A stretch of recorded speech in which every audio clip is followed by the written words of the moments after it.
Stories of Journey to the West, Chapter 17. For a story that's, centuries old, Journey to the West still feels incredibly alive, wouldn't you say? It's just this foundational epic, this amazing adventure. Absolutely. Gods, demons, incredible journeys. It's got it all.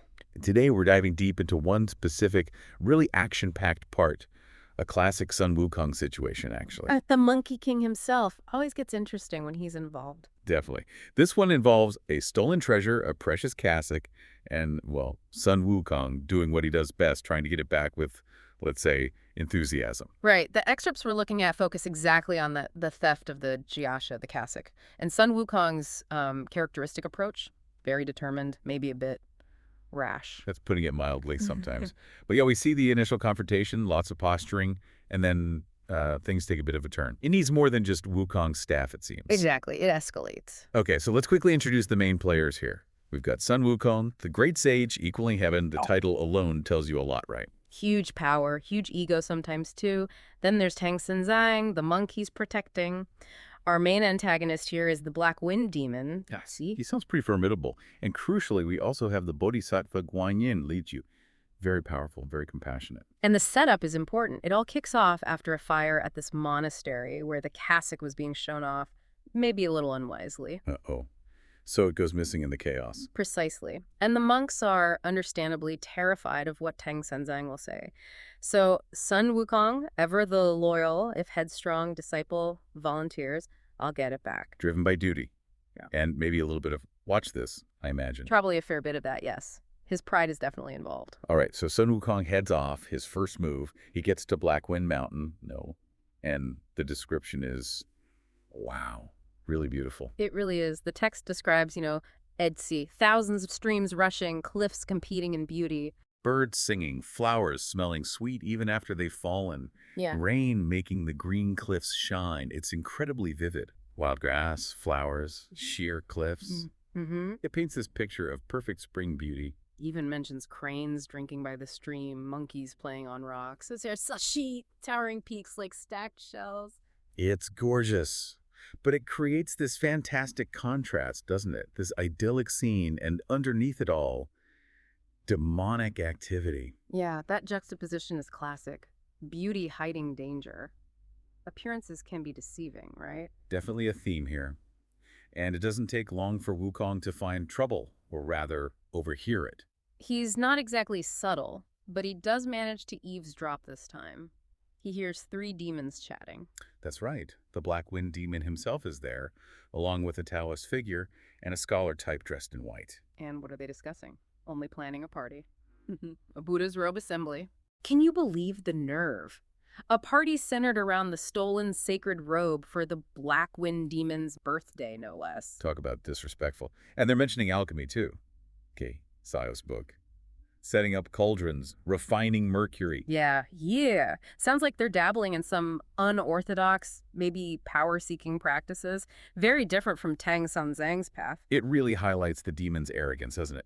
Using a holy object like that. Completely. It cements him as the villain, and Wukong hears all this. And reacts exactly how you'd expect. Boom. Instant rage. He just jumps out, golden hoop rod at the ready. No hesitation. Probably shouting something like, "You thieves! What's this about a Buddha robe assembly? Give back my master's cassock." Very direct. Very Wukong. And very impulsive. Violence first, questions later. He actually manages to kill the white-clothed scholar. Who turns out to be a white snake demon, Shinya. No big surprise there, really. But the main target gets away. Yep.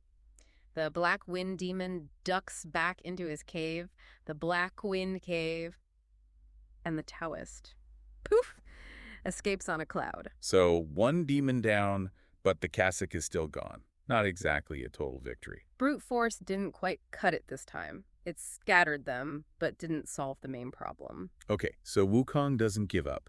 He follows the Black Wind Demon straight to the cave entrance. And he's not knocking politely. He's yelling, demanding the cassock back, threatening to smash the whole place, demons and all. You can just picture it. The peaceful mountain suddenly filled with the sound of an enraged Monkey King. Total ultimatum. No negotiation. And this forces the Black Wind Demon to show himself. And he looks the part, right? The description is pretty intense. Oh, yeah. Hail, gleaming iron helmet. Bright, dark gold armor, piercing eyes like lightning. His Yunchko. Black robe, black spear with tassels. CGLIM in Osho one. Boots, the works. Definitely looks like a demon king. Yeah. He's impressive.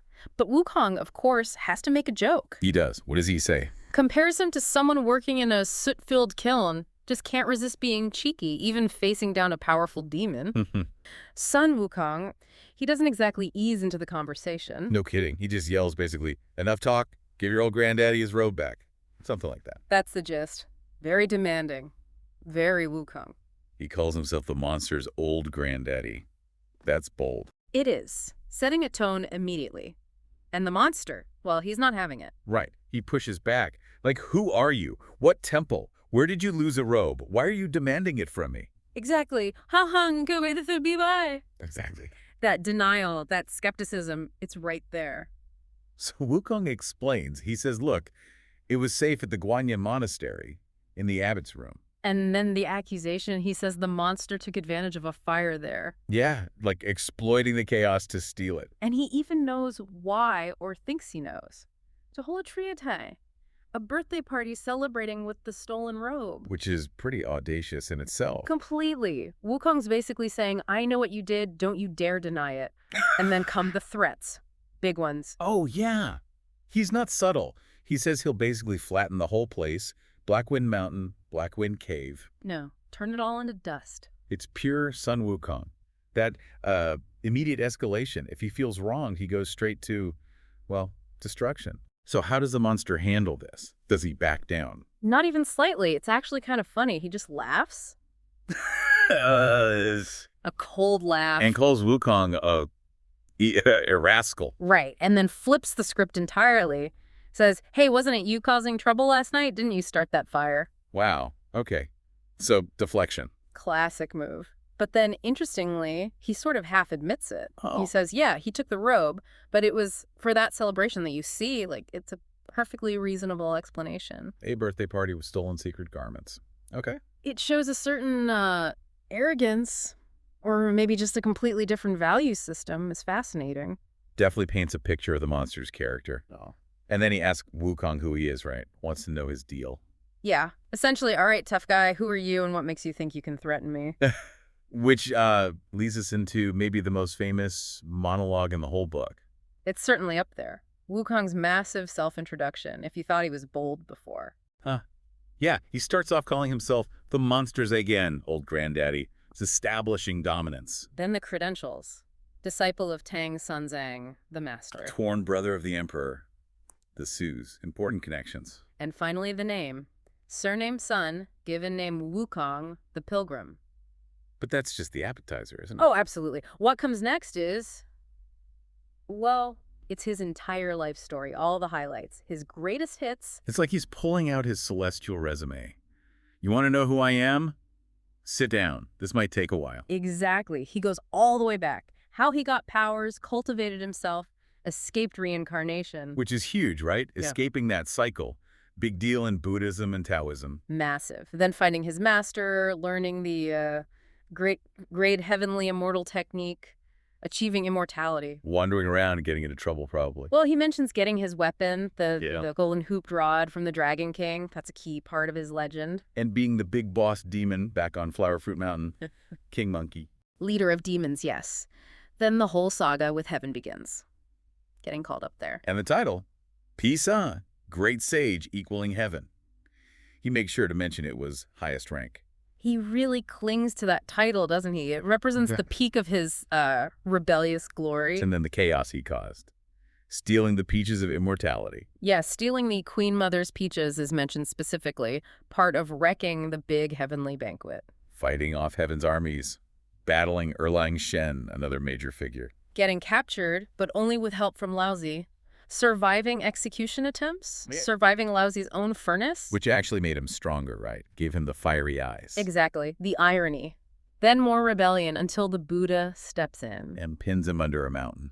5 Elements Mountain. For 500 years. Until his current master, Tang Sunzang, came along. And now he's on this quest to the west. Phew, what a story. And he wraps it all up with the ultimate boast: I am the most famous demon of all time. Yeah, mic drop. You'd think after that whole speech, the monster would be, I don't know, impressed. Maybe a little intimidated. You would think. But the monster's response is just devastatingly dismissive. What does he say again? He just laughs again and calls him Be Ma Wen. Ah, right. The lowest job in the heavenly stables. Head keeper of the heavenly horses, or something equally unimpressive. Pretty much. It was the job they gave Wukong initially, and he found it incredibly insulting. Quit in a rage. So the monster heard that entire epic tale of godlike power and rebellion. And just picked out the one thing guaranteed to make Wukong absolutely furious. It's brilliant in a nasty sort of way. It totally cuts through all the bravado. Hits him right where it hurts. It tells you the monster is either unimpressed or maybe just very perceptive about Wukong's insecurities. He found the weak spot. And Wukong's reaction. Predictable, I guess. Oh, completely. Instant rage. All that composure gone. He calls the monster a thieving monster. Accuses him of daring to insult him. And then it's back to threats. But physical this time. Yep. Ship, don't run. Taste my cudgel. The fight is on. So the talking's over. The monster dodges the first swing. And comes back with his own weapon, a long spear. And that's basically where this snippet leaves us, right? The battle is just beginning. Exactly. Poised for a major clash. It's such a great exchange. You learn so much about both of them just from how they talk, how they posture. Absolutely. Wukong's pride, his history, his surprisingly thin skin about certain things. And the monster's arrogance, his sharp tongue, maybe his overconfidence. Or underestimation of Wukong. Yeah. We see that Wukong's boasting isn't just hot air, he did all that stuff, but the monster focuses on the one failure. The dialogue is key, isn't it? Wukong's long speech isn't just filler. It establishes who he is, why he's so powerful, and crucially, what his triggers are. And the monster's insult shows he either knows the stories or is just incredibly good at provoking his opponents. It's psychological warfare almost. Okay, so insults exchanged, then the fight starts. Immediately. Golden hooped rod versus the black tasseled spear, the oh hey. And the text makes it clear they're evenly matched. Really? Wukong met his match. In this initial fight, yes. It's described almost poetically, this furious clash, back and forth, neither gaining an advantage. It establishes the Black Wind Demon as a serious threat. Okay, so it's a stalemate for now. How does it break off? The demon pulls a classic move. He says, hold on, gotta eat, and retreats back into the cave. Promises to fight later. Just needs a snack break. Seriously. Well, that's the excuse. He actually uses the time to get his feast ready and send out those invitations for the Buddha's robe assembly he was planning. Ah, so it was just a tactic to regroup and plan his party. His priorities are interesting. A bit skewed, yeah. But maybe smarter than just standing there trading blows endlessly. Shows some cunning. So Wukong stuck outside the cave again. What now? He has to go back to the monastery, update Tang Senzang and the poor monks. Imagine their faces. Good news. I found it. Bad news. A really tough demon has it and is planning a party with it. Pretty much. But you know, they're probably just relieved it's been located. At least there's hope. And Wukong, full of confidence, assures his master, don't worry, I'll get it back. Even though he just fought the demon to a standstill and doesn't have a solid plan yet. Exactly. But that's Wukong. He'll figure something out. Yep. Or stumble into the next step. This is where the trickery comes in. Yes. His second attempt is much more cunning. He spots a little demon running an errand. Carrying an invitation. Precisely. An invitation letter. And guess who it's addressed to? Elder Jinchi, the abbot. Ah, the abbot. Chaya from the Guanyin Monastery. Wait, the monastery they just left, where the fire happened. That Elder Jinchi. The very same. And the letter is signed, Callow, Attendant Bear, reveals the demon's real form, a bear, and confirms the party plans. So Elder Jinchi was in league with the demon. That adds a whole new layer. It certainly suggests an alliance, which is worrying. But Wukong sees an opportunity here. He intercepts the messenger. Oh, more than intercepts. Yeah. Deals with the messenger demon permanently, let's say. And then transformation time. Of course. Who does he turn into? Elder Jinchi, a perfect disguise to get inside the cave. Bold move. He just walks up to the cave disguised as the elder. Yep. And they welcome him right in. Oh, Elder Jinchi, welcome. He gets a look around the inside. Does he notice anything interesting? He sees a couplet over a gate inside. Ne villagiere. Something about finding peace deep in the mountains, joy in a secluded cave. Ironic, given the owner. Huh. Even demons like aspirational poetry, it seems. Does he see the cassock? He tries. He subtly asks about it, but the black wind demon is cagey, doesn't show it to him, makes excuses, maybe not fully trusting Jinchi. But the disguise won't hold up forever, will it? Nope. A patrolling demon finds the body of the unfortunate messenger Wukong dealt with earlier. Uh-oh. Right. Puts two and two together, rushes back, tells the black wind demon, that's not Elder Jinchi, it's son Wukong. He's here to steal the robe back. The jig is up. So, another fight. Immediately. The demon attacks, Wukong drops the disguise, reveals his true form, and round 2 begins, this time outside the cave again. And how does this fight go? Still evenly matched? Absolutely. The text describes another really fierce battle, just highlighting their equal power and skill. It goes on for ages. How long? All the way until sunset. They just can't seem to beat each other. It's a proper deadlock. So what happens when it gets dark? The Black Wind Demon calls it quits again. Says it's too late to fight, ducks back into his cave, and shuts the door. Seriously. He just clocks off because it's evening. Seems like it. Or maybe he just knows he can't win quickly and prefers the safety of his cave at night. Either way, Wukong is thwarted again. Okay, this is getting difficult even for the great sage. What's his next move? He finally realizes he might need backup. This demon is tougher than expected. So he asks for help. That must hurt his pride a bit. It probably does, but he knows when he's stuck. He decides to go to the top. He flies off to the South Sea to find Guanyin Bodhisattva. Smart move. He explains the whole situation to her. The fire, the theft, the fights. Everything. Lays it all out and asks for her help to get the cassock back from this stubborn bear demon. And what's Guanyin's reaction? Well, first, a little bit of a gentle scolding. She points out that his carelessness in showing off the cassock at her monastery kind of caused this whole mess. Ouch. Fair point, though. Yeah, a little reminder of his impulsiveness. But she's compassionate. Despite his mistake, she agrees to help him sort it out. Okay, so Guanyin is on the case. What's the plan? As they're flying towards Blackwind Mountain, they run into another character, carrying 2 elixir pills. Turns out they're a birthday gift for the Black Wind Demon? Let me guess. Wukong doesn't just say hello. Huh. No. He jumps in and, well, deals with this Taoist, too. Quick work. He just, attacks and kills a Taoist priest. Just like that. The text doesn't shy away from the brutality. It's quite graphic. It really is, and it definitely sets a certain tone, doesn't it? It does. And Guanyin, the Bodhisattva of compassion, she's right there, and she's taken aback.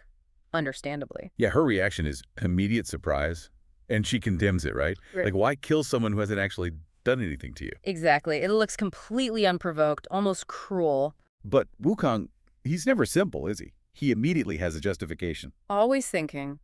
He tells Guanyin, look, this priest was a buddy of the Black Bear spirit, the one who stole the robe in the first place. Right. He says he saw them together on the fragrant grass slope talking about the bear's birthday party. And specifically about a Buddha's robe assembly they were planning. So Wukong connects the dots incredibly fast. He figures this priest was likely going to congratulate the bear early and would definitely be at this robe party thing. It's classic Wukong, quick observation, deduction, and then, well, decisive if ruthless action. It's a preemptive strike based on that connection he made. Guanyin is maybe a bit reluctant, but she seems to accept his reasoning. Yeah, she does. But then there's a twist, isn't there? Oh yeah, the priest. He wasn't even human. Turns out he was a gray wolf spirit. And they find this plate nearby with an inscription, made by Ling Zhuze. Wukong finds this pretty amusing, actually, like self-confessed culprit, deserved end, that sort of thing. It kind of underlines his pragmatic, maybe slightly harsh view of justice. And it shows his initial assessment of the priest's allegiance was spot on, even if he didn't know the guy was a wolf. So that initial violence, while jarring, wasn't just random. It was like step 1 in Wukong's bigger plan. Exactly. But the robe is still missing. It's still in the bear's cave. So Wukong suggests a new approach, what he calls using a ruse. Okay. Now we get into the real scheming. This is where his cunning really shines. He looks at that inscribed plate they found, made by Ling Zhuze, and sees an opportunity. Okay. He suggests they use the plate, maybe put a couple of immortal pills on it as bait, present it as a birthday gift from Ling Zhuze. So the inscription is the hook. They pretend to be this Ling Zhuze character or associated with him. Precisely. It leverages the bear's likely respect for a Taoist figure who could create such pills. It plays on the bear's expectations. Clever. But Wukong takes it even further, doesn't he? His next suggestion is pretty wild. It really is.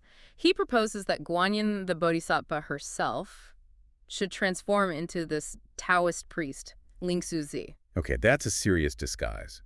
And Wukong, what's his role? His role is even more involved. He says he'll transform into one of the immortal pills, a slightly bigger one. Wait, he's going to be eaten? That's the plan.